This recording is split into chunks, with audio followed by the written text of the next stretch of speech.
Hi there, I'm Stefan Vallin, Product Manager for Paragon Active Assurance at Juniper.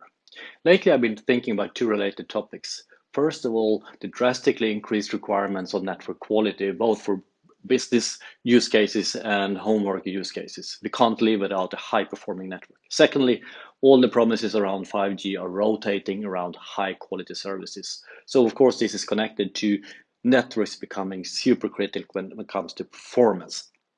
And this could all be tied together in a classical concept that's been out there for a while called SLAs. Sounds like a boring thing, but I think it's time for revenge of SLAs, actually, going back at the focal point of what we do in the networking industry.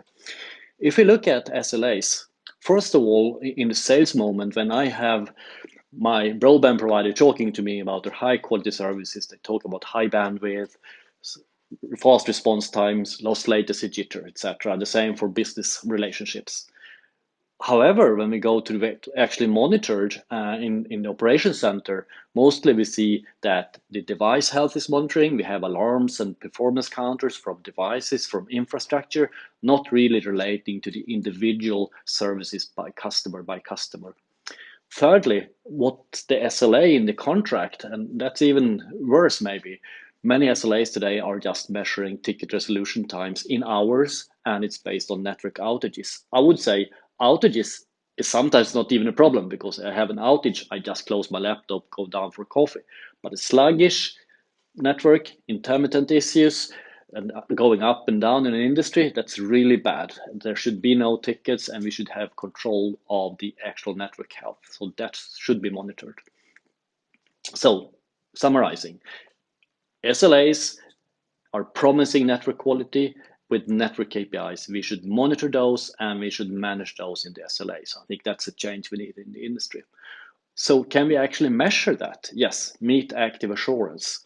So in contrast to alarm systems who detect faults, performance management systems who more look at the network general performance, the utilization in general, active assurance measures like an end user per service, per slice, and directly gets the network KPIs.